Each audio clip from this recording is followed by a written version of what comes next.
मैं 25 साल से पूरे देश के लोगों को चैलेंज दे रहा हूं। चैलेंज मेरा कहना यह है, राम इस देश में कभी पैदा हुआ ही नहीं।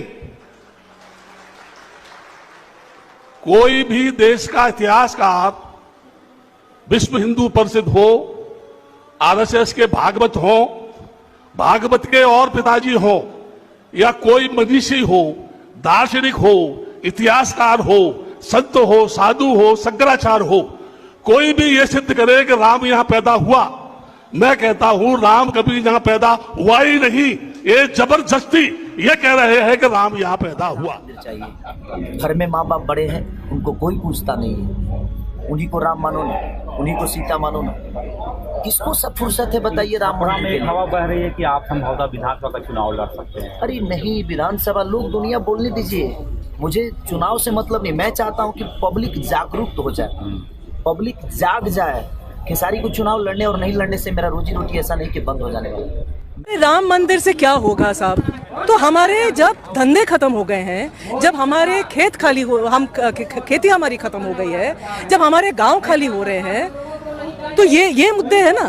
धर्म के लिए थोड़ी बैठी है सरकार। जगह जगह लिंचिंग हो रहा है। सुएज में कितने मौतें हो रही हैं? सुएज में इस देश का नागरिक गटर में दूसरे के 5 एकड़ बोल रही है, किस आधार पर बोल रही है?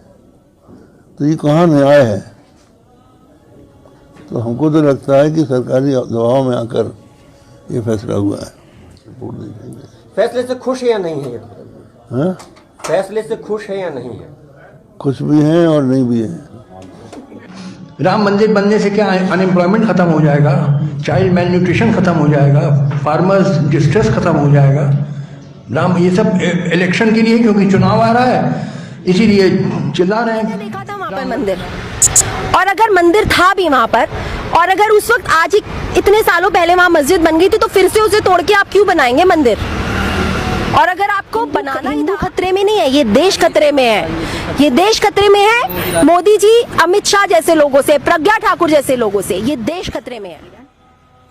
आज जो सुप्रीम कोर्ट के जज ने जो बाबरी मस्जिद पर फैसला सुनाया है, वो बहुत ही निंदनीय और भ्रष्ट है।